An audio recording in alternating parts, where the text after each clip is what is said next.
ஐயா வணக்கங்க ஐயா. மணி சார் வணக்கம். வணக்கம் ஐயா. அந்த கர்ம ஜோதிட வகுப்பு வருகிற மே 18 ஆரம்பிக்கிறீங்க, அதை பத்தி கொஞ்சம் சொல்லுங்க ஐயா. கண்டிப்பா.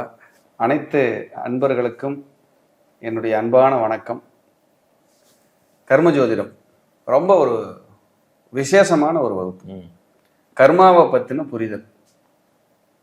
கர்மா நம்ம லைஃப்ல எங்க தொடங்குது, எப்படி டிராவல் ஆயிட்டு இருக்கு, இதை முடிக்கிறதுக்கு வழி எதுவும் இருக்கா? நிறைய பேர்த்துக்கு கர்ம வினைகளால் கடன், நோய், வழக்கு, எதிரி, பகை, திருமணத்தடை, காரியத்தடை, நிம்மதியின்மை, மன உளைச்சல், பிரிவினை, போராட்டம், வம்பு வழக்கு, விபத்து, சர்ஜரி, தொழில் நஷ்டம், இத்தனையும் நம்ம பார்க்குறோம். கிளைண்ட்டுக்கு வந்து சொல்கிறத கேட்குறோம். இது எங்கிருந்து ஒரு ஜாதகத்தில் தொடங்குது? கர்ம கிரகங்களான ராகு, கேது, சனி இவங்க ஒரு விஷயத்தை எப்படி பார்க்குறாங்க, ஒரு ஜாதகத்தை எப்படி அவங்க கையில் எடுத்துக்கிறாங்க, ஒரு மனிதனுக்கு எப்படி கர்மாவை விதைக்கிறாங்க, அது விருட்சமா வளருதா, பட்டு போயிருமா, மரமா இருக்கா, பரிகாரம் பண்ணா சரியாயிருமா, எங்க போய் நின்னா அந்த பரிகாரம் கேட்கும், எந்த மாதிரி விஷயம் செஞ்சா அது சரியாகும், இதை முழுக்க முழுக்க ஒரு வகுப்பை எடுக்கிறோம். இதுக்கு அடிப்படை ஜோதிடம் தெரிஞ்சிருந்தா ரொம்ப விசேஷம். அடிப்படை ஜோதிடம் எனக்கு தெரியுங்க சார் அப்படின்னா ரொம்ப ரொம்ப விசேஷம். நிறைய முன்பதிவு நடந்துகிட்டு இருக்கு, ரொம்ப ஆர்வமா இருக்காங்க. ஏன்னா ஒரு மனிதன் வந்து கர்மாவால பாதிக்கப்பட்டு எனக்கு கஷ்டம், போராட்டம், பிரச்சனை, இதுக்கெல்லாம் ஒரு விமோச்சனமே இல்லையா, தீர்வே இல்லையா? நம்ம முதல்லயே ஏற்கனவே எடுத்த கர்ம ஜோதிட வகுப்புக்கு விட இது கர்ம விமோச்சன பரிகார வகுப்பு. ஒரு அப்டேட் இருக்கு. ஆமாமா, கர்ம விமோச்சன பரிகார வகுப்பு. ரொம்ப ஸ்பெசிஃபிக்கா ஒரு கர்மாவை டீப்பா ஆராய்ச்சி பண்ணி ஒரு விஷயத்தை எங்க தொட்டா எப்படி சரியாகுங்கிறத நம்ம கிளியரா கொடுக்குறோம். ஸ்டார்டிங் பாயிண்ட்டை கண்டுபிடிக்கணும். இதோட எப்படிங்க ஐயா? ஒரு பிரச்சனையோட ஸ்டார்டிங் பாயிண்ட் நம்ம கண்டுபிடிக்கணும். ஆமா, ஒரு புள்ளி எங்க ஆரம்பிக்குது, அந்த நாட்டு எங்க விழுகுது, எங்க முடியுது, எங்க தொடருது, எங்க டிராவல் ஆகுது, என்ன கிரகம் இவங்களுக்கு பிரச்சனையை பர்மிட் பண்ணுது, அதை எங்க தொட்டா இவங்க சரியாவாங்க, இப்படி நிறைய ஆலயங்களை பத்தின தகவல்கள், அறிவியல் பூர்வமாக ஜாதகத்தை அணுகிறது.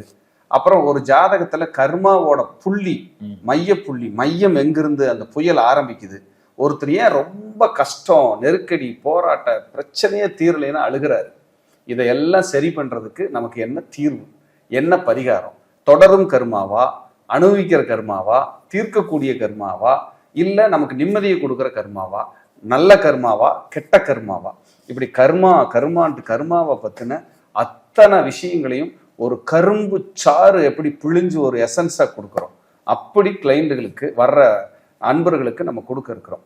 அப்போ கர்மாவை பற்றின முழு புரிதலோட நீங்கள் டிராவல் பண்ணால் ஒரு மன அமைதி கிடைக்கும். அப்போ அதை வந்து நீங்கள் உள்வாங்கிக்கிட்டு நீங்கள் என்ன மாதிரி பரிகாரம் எடுத்துக்கலாம், உங்கள் ஃபேமிலிக்கு நீங்கள் எந்த மாதிரி சொல்லலாம், நீங்கள் வர்ற கிளைண்ட்டுகளுக்கு எந்த மாதிரி சொல்லலாம், அப்படிங்கிறத தான் இந்த வகுப்பை நம்ம பண்ணுறோம். முழு நேர ஜோதிடர்கள் யாராவது இருந்தால் இந்த வகுப்பை தவறவே விடாதீங்க. என்னுடைய 16-17 ஆண்டு கால ஆராய்ச்சியினுடைய ஒட்டு மொத்தமான கலவை எசன்ஸ் தான் இது. இதை நம்ம அள்ளி கொடுக்க தயாராக இருக்கணும். எந்த ஒளி மறைவும் இல்லாமல் தயவு செய்து உங்களுக்கு மனசுக்கு நான் படிக்கணும்னு விருப்பம் இருந்தால் அந்த வகுப்பை தவற விடாதீங்க. ஏன்னா இது மறுபடியும் நான் இப்போ அடுத்தது போடுறது கொஞ்சம் லேட் ஆகும் அந்த வகுப்பு. அப்போ உடனடியாக இந்த வகுப்பில் உங்களுக்கு சேரணும்னு விருப்பம் இருந்தால் நீங்கள் சேர்ந்து படிக்கலாம். யாருக்குமே வீடியோ ரெக்கார்டிங் கிடையாது, நீங்கள் நோட்ஸ் தான் எடுத்துக்கணும். நீங்கள் வகுப்பில் கலந்துக்கணும், கம்பல்சரி நோட்ஸ் எடுத்துக்கணும். நேரடியாக கலந்துக்கிட்டா தான் இது புரியும். அப்படிப்பட்ட ஒரு அற்புதம் இது. இதை படிச்சுட்டு நீங்கள் மற்றவங்களுக்கு வழிகாட்ட முடியும். ஒரு கர்மாவிலிருந்து ஒருத்தருக்கு விடுதலை கொடுக்க முடியும். அப்படிங்கிறதுல எந்த மாற்றமும் இல்லை அப்படிங்கிறத இந்த நிகழ்வின் வாயிலாக நான் தெரிவித்துக் கொண்டு அனைவரையும் 18/5/2026 திங்கட்கிழமை அன்னைக்கு கர்ம ஜோதிட பரிகார வகுப்பு 6 நாட்கள் மாலை 6 மணியிலிருந்து 7:30 வரைக்கும் ஆன்லைன் ஜூம்ல தான் நடக்குது. உலக நாடுகளில் நீங்கள் எங்க இருந்தாலும் படிச்சுக்கலாம். அப்படிப்பட்ட கர்ம வகுப்பு உங்களுக்கு ஒரு வரப்பிரசாதமாக இருக்கும். அனைவரையும் நாம் வகுப்புல சந்திக்கிறோம். இது ஒரு கட்டண வகுப்பு. அனைவரையும் நான் வகுப்புல சந்திக்கிறேன். நன்றி, வணக்கம், வாழ்க வளம். நன்றி.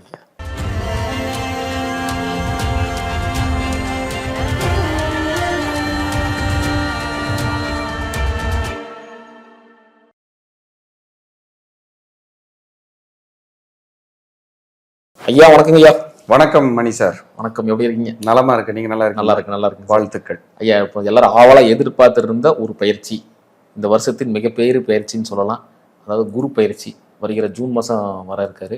ஸோ அதை பற்றி நீங்கள் கொஞ்சம் சொல்லுங்கள். அதுக்கு முன்னாடி குருவை பற்றி ஏன் முக்கியம், இந்த குரு பயிற்சி வந்து மக்கள் அதிகமாக பார்க்குறாங்க, இந்த குரு பயிற்சி பற்றி ஸ்பெஷலாக என்ன இருக்குது அப்படிங்கிறது சொல்லுங்க. கண்டிப்பாக பேசிடுவோம்.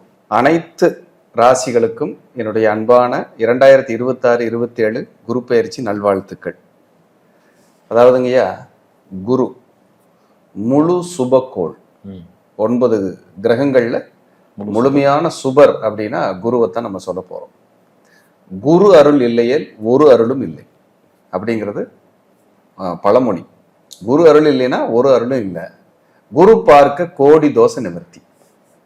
குரு பலம் மட்டும் இருந்ததுன்னா ஒரு மனுஷன் எப்படியாவது தப்பிச்சு முன்னேறிடுவார். இதெல்லாம் குருவை வச்சு சொல்லக்கூடியது. குரு இருக்கிறதுலையே விரிவடைந்த பெரிய கோள். கிட்டத்தட்ட நம்ம பூமியினுடைய விட்டம் இருக்கு இல்லையா, அதனுடைய அளவுகளை வச்சு பார்க்கும்போது 300 மடங்குக்கு மேல் பெரிய கிரகம். 300 மடங்குக்கு மேல் பெரிய கிரகம் குரு. சுமை, அது ஒரு பெரிய ஒரு வெயிட் அந்த கிரகம் குரு. அப்ப குரு மீத்தேன் அப்படிங்கிற கதிர்வீச்சுக்களை நம்மளுடைய பூமிக்கு அனுப்புது. குரு உங்க ஜாதகப்படி ஒரு தனி மனிதனுக்கு சுபகாரியம் நடக்கணும் அப்படின்னா குருவினுடைய சப்போர்ட் நமக்கு வேணும். நமக்கு சுபகாரியம் நடக்கணும் அப்படின்னா குருவினுடைய சப்போர்ட் இல்லாம சுபகாரியத்தை நடத்திக்க முடியாது. குரு தான் பெரிய பணத்துக்கு அதிகாரம் கொண்டவர்.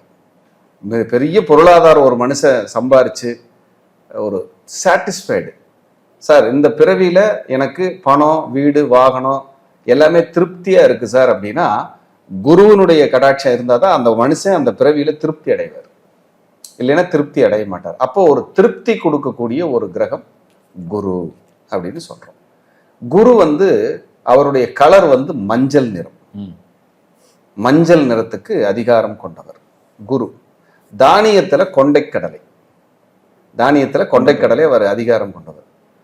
ஒரு மனிதன் சமுதாயத்தில் மதிப்பு, அந்தஸ்து, கௌரவம், பெயர், புகழ், பெருமையோட வாழணும் அப்படின்னா குரு அருட்கடாட்சம் நமக்கு வேணும். ஒரு மனுஷன் ஆன்மீக ரீதியா தெய்வ சிந்தனையோட நான் ஒரு கோயில் கட்டினேன், நான் சித்தர்கள் ஜீவசமாதி வழிபாடு பண்றேன், நான் இந்த குடும்பத்துக்காக மாடா உழைச்சு நான் தனிமரமா நின்று ஒரு குடும்பத்தையே உயர்த்தி இருக்கிறேன், ஒரு ஊரை உயர்த்தி இருக்கிறேன், இந்த ஒரு நம்மளுடைய நாடை உயர்த்தி இருக்கிறேன்னு ஒருத்தர் பங்களிப்பு இருக்குன்னா அதுக்கு குரு அருட்கடாட்சம் வேணும். இப்படி குருவனுடைய பெருமைகளை நம்ம நிறைய பேசிக்கிட்டே போனோம். அப்படிப்பட்ட குரு பயிற்சியாகி வர்றாரு. அப்ப குரு அப்படின்னா யாரு அப்படின்னா உங்களுக்கு நல்ல மனோநிலையை கொடுப்பவர், ஒரு நல்ல மனநிலையை கொடுக்கிறவர். குழப்பமா இருக்கிற ஒருத்தரை தெளிவடைஞ்சு இந்த ரூட் தப்புப்பா, நீ இந்த பாதையை பிடிச்சுக்கோ, அப்பதான் உன் வாழ்க்கை நல்லா இருக்கும், இந்த ரூட்ல போனீங்கன்னா தான் நீ கரெக்டான பாதை, அதாவது ஊருக்கு போய் சேருவ அப்படின்னு சொல்லி ஒருத்தரை ராங்கா இருக்கிறவரை ரைட்டா கைட் பண்ணி அனுப்புற வேலையை குரு செய்வார். குருவுக்கு அந்த பெருமை இருக்கு.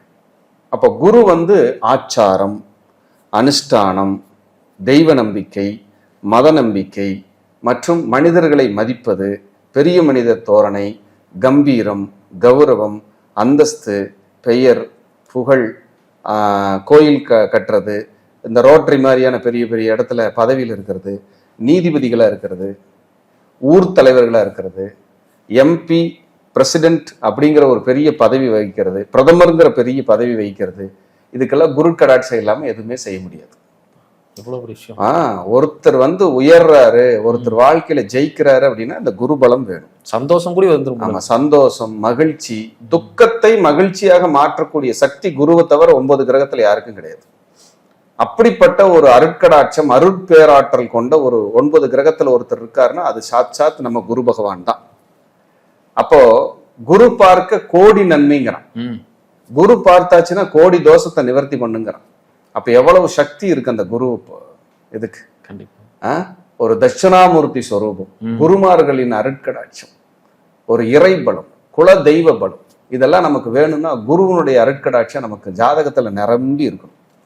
எல்லாருக்கும் அந்த குருவோட அருட்கடாட்சம் கிடைக்குமானா கிடைக்காது. அதுக்காக தான் கோச்சாரத்துல அவர் வர்றாரு. நான் உன்னை புனிதப்படுத்துறேன், உனக்கு சான்ஸ் கொடுக்குறேன், இதை வச்சு பயன்படுத்திக்கோ அப்படின்னு கோச்சாரத்துல அவர் கொடுக்குறாரு. குரு தனது உச்ச வீட்டுக்கு உள்ள வர்றார். மிதுன ராசியிலிருந்து கடக ராசிக்குள்ள உள்ள வர்றார். ஜூன் 2ஆம் தேதி 2026 குரு பயிற்சி. இதை ஸ்கிப் பண்ணாம டீட்டெயிலாக எல்லாரும் பாருங்க. அப்படியே தெளிவா புரியும். உங்க ராசிக்கு நீங்க என்ன பண்ணலாங்கிறது இதை பரிகாரத்தோட சொல்லியிருப்பேன். கண்டிப்பா கண்டிப்பா. இதை வந்து நீங்க ஃபாலோ பண்ணீங்கனாலே உங்களுக்கு விமோச்சனம். அதுல எந்த மாற்றமும் இல்லை, எந்த விதமான உள்நோக்கமும் இல்லாம கிளைண்டுகளுக்கு நல்லபடியாக கொடுக்கணும், நம்ம வாடிக்கையாளர்களுக்கு, என்னுடைய சப்ஸ்கிரைபர்களுக்கு நல்லபடியாக கொடுக்கணுங்கிறதுக்காக நம்ம இதை அற்புதமாக கொடுக்குறோம். இதை வந்து இவங்க பயன்படுத்திக்கணும் அப்படிங்கிறது என்னுடைய இது. அப்போ மிதுன ராசியிலிருந்து குரு காலச்சக்கரம் 4ஆம் வீடான கடகராசியில் உச்சம் பெறுகிறார்.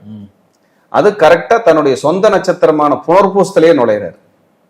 உள்ள நுழைஞ்சு உச்சமாகிறார். குரு கடகத்துல உச்சம் பெறாரு. அப்போ காலச்சக்கரத்துக்கு 4ஆவது வீடு, 4ஆம் இடம்ங்கிறது இடம், நிலம், வீடு, வாகனம், சொத்துக்கள். அந்த இடத்துக்குள்ள உச்சம் பெற்று உள்ள வர்றார். அப்ப என்ன ஆகும் அப்படின்னா ரியல் எஸ்டேட் துறையில் வளர்ச்சி, ரியல் எஸ்டேட் துறையில் வளர்ச்சி. குரு தங்கத்துக்கான கிரகம், கோல்டு. குரு வந்து கோல்டு. அப்போ கோல்டு சுரங்கம், தங்க சுரங்கம், தங்கத்தில் வெட்டி எடுக்கக்கூடிய தங்கம், தங்கத்தினுடைய விலை உயர்வு, தங்கத்தினுடைய வளர்ச்சி, முன்னேற்றம் எல்லாம் இன்னும் எச்சுத்தாது, கம்மியாகாது. ரொம்ப சூப்பரா இருக்கும். குரு உச்சம் பெறதுனால அந்த இடத்துல ஒரு அரசியல் அரசாங்கத்தில் ஒரு மாற்றத்தை கொண்டு வருவார், ஒரு வளர்ச்சியை கொண்டு வருவார். இப்போ யார் பதவிக்கு வந்தாலும் இந்த நாடும் நகரமும் மாநிலமும் செழிப்பாக இருப்பதற்கு என்னென்ன திட்டங்கள் வேணுமோ குரு அவங்க கிட்ட கேட்டு வாங்கிக்குவார். குரு கேட்டு வாங்கி. குரு வந்து மருத்துவத்தில் ஒரு பெரிய புரட்சி ஏற்படும். கட்டாயம் மருத்துவத்துல ஒரு பெரிய புரட்சி ஏற்படும். எனக்கு தெரிஞ்சு எல்லாத்தோட கனவா தவமா இருக்கக்கூடிய கேன்சருக்கு மருந்து கிடைச்சிருச்சுன்னா கூட ரொம்ப சந்தோஷம்.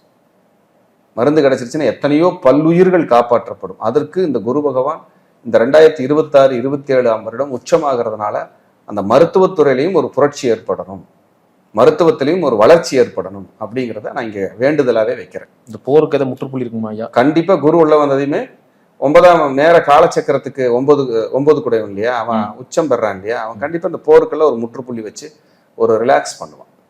4ஆம் இடம்ங்கிறது தாய்நாடு. இப்ப நிறைய பேர் வந்து வெளிநாட்டில் இருக்கிறேன், தாய்நாடு திரும்ப முடியல அப்படின்னா அவங்கள கொண்டு வந்துடும். நிறைய பேருக்கு நான் இங்கே இருந்து வேலைக்கு அங்க போறேன் அப்படின்னா அங்க கொண்டு போயிடும். இப்படி ஒரு மாற்றத்தை கொடுத்து ஒரு மனிதனுடைய லைஃபை வந்து மாற்றக்கூடிய சக்தியை அந்த குரு செய்வார். ஏன் இந்த குரு பயிற்சி நம்ம இவ்வளவு தூரம் ஆவலா எதிர்பார்க்கிறோம் அப்படின்னா, அதாவது கோச்சாரத்துல குரு வர்றாரு. ஏன் சந்திரனை வச்சு பாக்குறோம், லக்னத்தை வச்சு ஏன் பாக்குறது? ஏன்னா சந்திரன் தான் மனோகாரகன். ஒரு மனிதனுடைய மனநிலையை தெளிவுபடுத்துவதற்காக அந்த குரு பயிற்சியை சந்திரனுக்கு வச்சு பார்க்கிறோம். அவன் எப்படி தான் மனசை வச்சு, தான் புத்தியை வச்சு, தன்னோட யோசனை வச்சு இந்த காலகட்டத்துல தன்னை வழி நடத்திக்கிறது, தன்னுடைய வாழ்க்கையை எப்படி கரெக்ட் பண்ணி கொண்டு போறது அப்படின்னு பார்க்கறதுக்காக அந்த குரு வந்து சந்திரனை வைத்து நம்ம பார்க்க போறோம். ரொம்ப ஒரு அற்புதமா பார்க்க போறோம். சந்திரன்கிறது வந்து கோச்சாரப்படி சந்திரனை வச்சுதான் குரு பயிற்சி பார்க்கிறோம். இந்த கோச்சாரம்னா என்ன சார் அப்படின்னா, ஒரு படத்தோட ட்ரெய்லர், ஒரு படத்தோட ட்ரெய்லர் தான் கோச்சாரம். தசாபுத்தி தான் அந்த படத்தோட ஹிட்டு. அப்போ ஒரு ஜாதகத்துல இந்த குரு பயிற்சி பார்த்துட்டு அவங்கவுங்க ஜாதகப்படி முதல் வேலையா யோக தசை நடக்குதா இல்லையாங்கிறத பார்த்துக்கணும். தசை பலமா இல்லைன்னா குரு பயிற்சி வந்தும் பிரயோஜனம் கம்மியா தான் இருக்கும். இப்படி சொல்றாரு ஒருத்தர், சார் எனக்கு தசாபுத்தி நல்லா இருக்கு, குரு பயிற்சி நல்ல இடத்துக்கு தான் வந்திருக்கு, ஆனா எனக்கு பெருசா மாற்றங்கள் எதுவும் இல்லை சார் அப்படின்னு சொல்லாருன்னா, பரல்கள்னு ஒண்ணு இருக்கும். பரல், குருவனுடைய பரல்கள். அந்த குரு வர்ற இடத்துல அவங்க ஜாதகத்துல அந்த ராசி கட்டத்துல குருவுக்குன்னு ஒரு பரல்கள் இருக்கும்ல, அது கம்மியா இருந்தா தன்னுடைய கதிர்வீச்சுக்களை அவங்களுக்கு குறைச்சுதான் கொடுப்பாரு, குறைச்சுதான் அவங்க வாங்கிக்க முடியும். 100 ரூபாய் இடத்துக்கு 50 ரூபாய் கிடைக்கும். 100 ரூபாய் கிடைக்கும் இடத்தில் 50 ரூபாய் தான் கிடைக்கும்.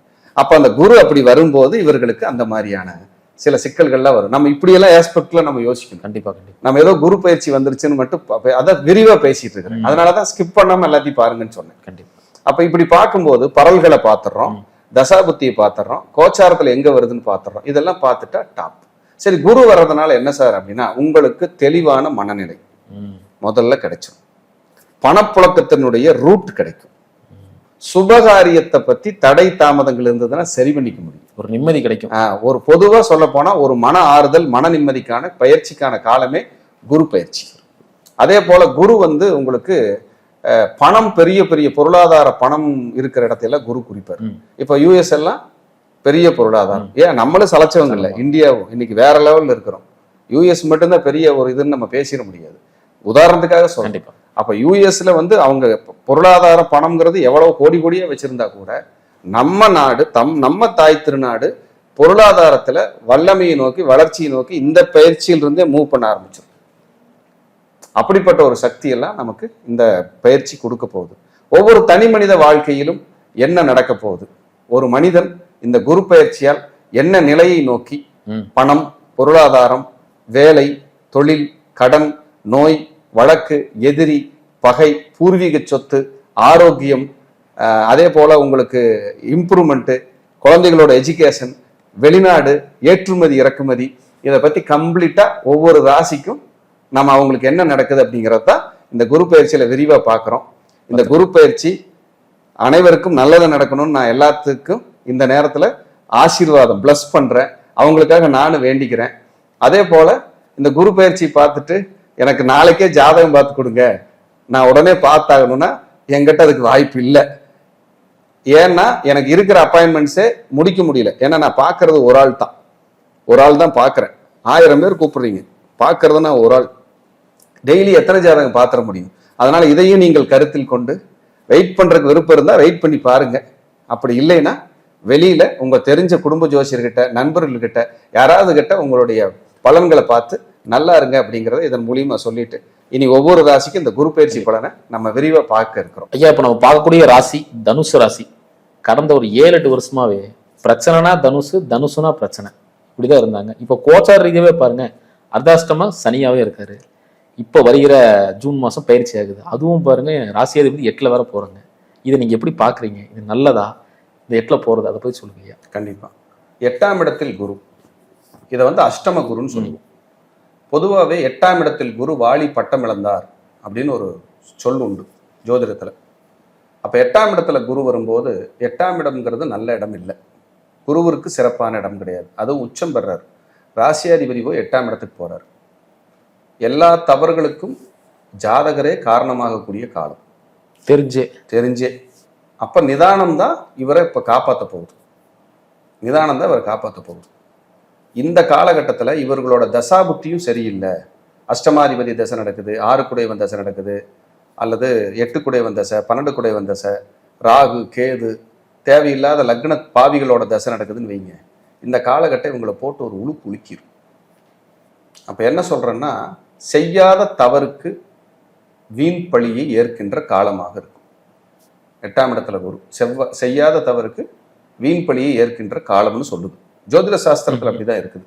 ஆயுள் ஸ்தானம், அவமான ஸ்தானம், மன அமைதி கெடுறது, மன உளைச்சல், எந்த உதவியும் எதிர்பார்த்தவங்க கிட்ட கிடைக்காது. எந்த உதவியும் எதிர்பார்க்கிறவங்க கிட்ட கிடைக்காது. ஒரு வேலையை ஒரு தடவைக்கு 4 தடவை செஞ்சாதான் அந்த வேலை நடக்கும்.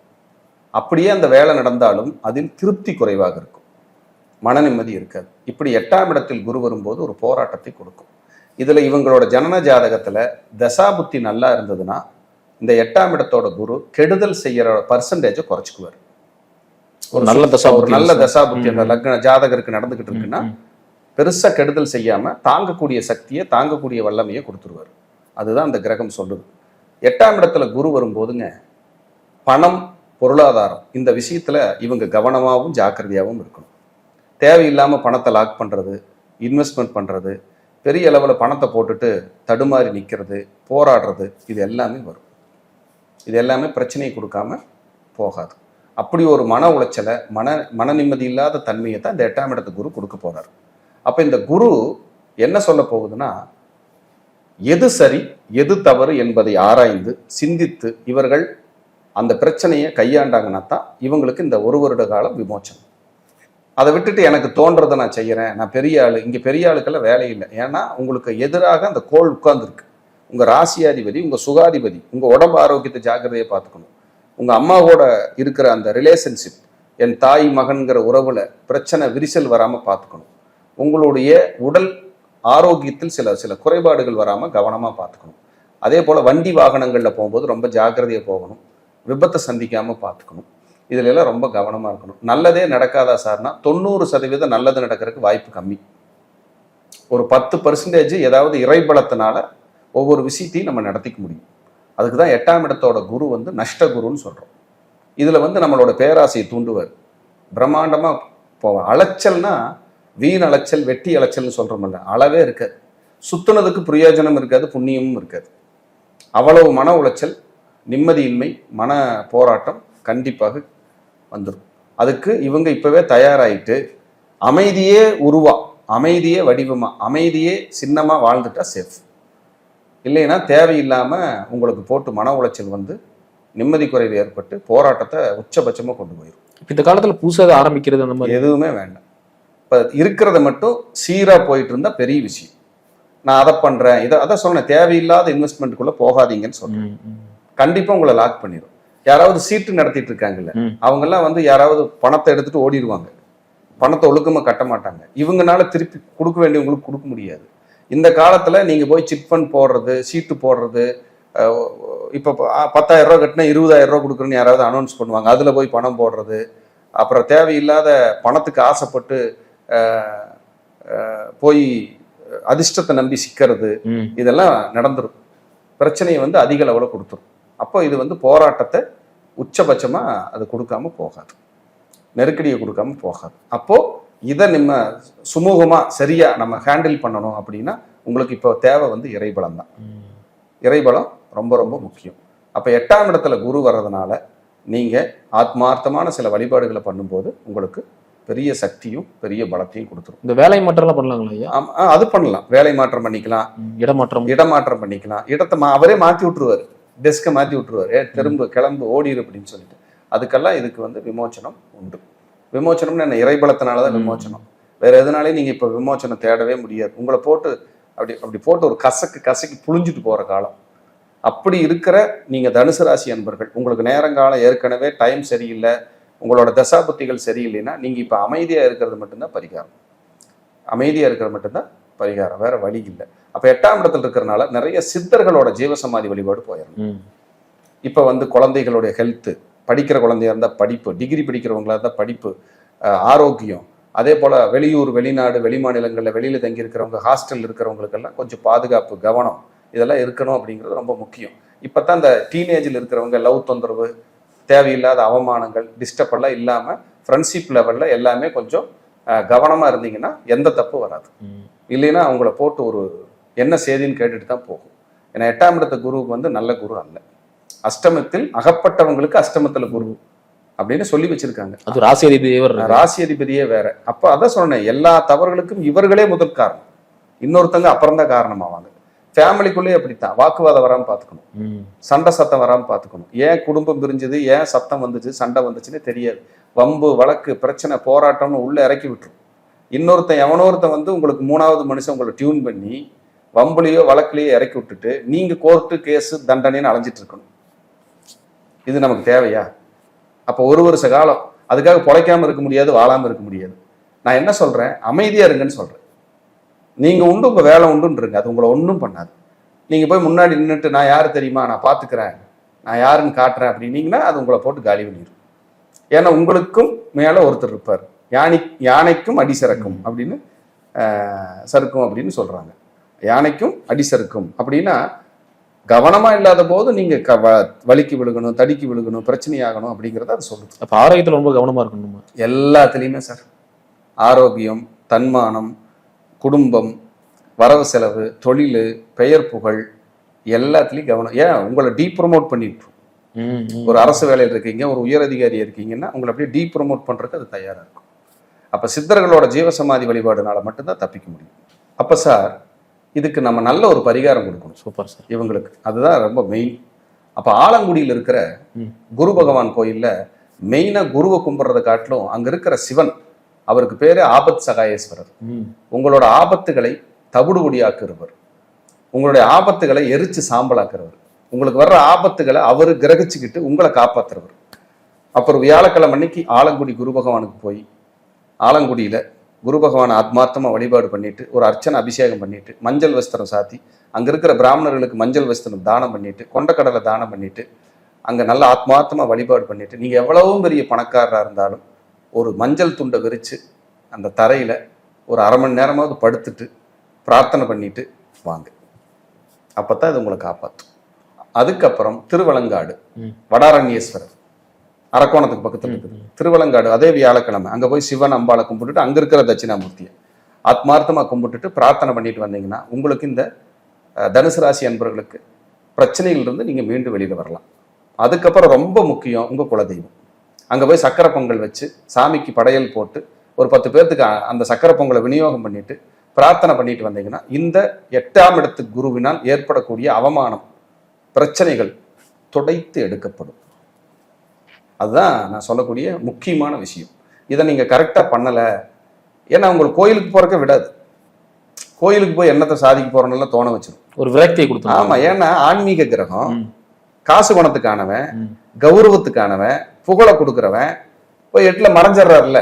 அது தனுசு வீடு வேற. தனுசு வீட்டுக்கு 8ல மறைஞ்சா எப்படி இருக்கும்? செய்யாத குற்றத்துக்கு வீண் பழிச்சொலுக்கு ஆளாகக்கூடிய காலம். இந்த பொது சேவையில் ஈடுபடுறவங்க, அரசாங்க அரசியல்வாதிகள், இது இவங்களே கவனமா இருக்கணும்னு சொல்லுது. கவனமா இல்லை அப்படின்னா இது போராட்டத்தை கொடுக்கும், நெருக்கடியை கொடுக்கும், பேருக்கு ஒரு களங்கம். அதான் அப்படியே எடுத்த உடனே அதான் களங்கம்னு சொல்லிட்டோம். களங்கம்னு சொல்லிட்டோம். ஒரு காணல் நீர் மாதிரி களங்கத்தை கொடுக்காம அது போகாது. ஒரு காணல் நீர்னா தண்ணி இருக்குதுன்னு பக்கத்துல போக ஒன்றும் இருக்காது. இந்த காலகட்டத்தில் தேடி தேடி போக ஒன்றும் கிடைக்காது. அப்போ உங்களுக்கு தசாபுத்தி நன்றாக இருக்கும் பட்சத்தில் அதை நீங்க சிறப்பா நீங்க கையாள முடியும். தசாபுத்தி சரியில்லைன்னா மோசமான தசை நடந்து 8ல குரு வரும்போது விபத்து, சர்ஜரி, பிராக்சர், ஆரோக்கிய குறைவு, அசிங்கம், அவமானம், களங்கம், விமர்சனம், செய்யாத தவறுக்கு தண்டனை, உறவுகளில் பிரிகிறது, இத்தனையும் கொடுப்பான். படிக்கிற குழந்தைகளை ரொம்ப ஜாக்கிரதையா பார்த்துக்கணும். இந்த உடனே ஆபத் சகாயேஸ்வரர் கோயில் ஆலங்குடி போறதும், அங்க இருக்கிற தட்சிணாமூர்த்தியை கும்பிடுறதும், குரு பகவானை கும்பிடுறதும், திருவலங்காடு போயிட்டு அங்க இருக்கிற சிவன் அம்பாளை கும்பிட்டுட்டு அங்க இருக்கிற தட்சிணாமூர்த்தி வழிபாடு பண்ணிட்டு வந்தீங்கன்னா இந்த ஆபத்து களங்கங்கள் உங்களை விட்டு வெளியேறிடும். உங்க குலதெய்வத்துக்கு போய் சக்கரை பொங்கல் வச்சு படைச்சு விநியோகம் பண்ணிட்டு வந்தீங்கன்னா சூப்பரா ரெக்கவரி ஆயிடும். அதான் இந்த குரு சொல்றது. 8ல் குரு நஷ்ட குருங்கிறதுல மாற்றம் இல்லை. இந்த சமயத்தில் அமைதியும் தியானமும் இவர்களை காக்கும். வாழ்க வளர்க.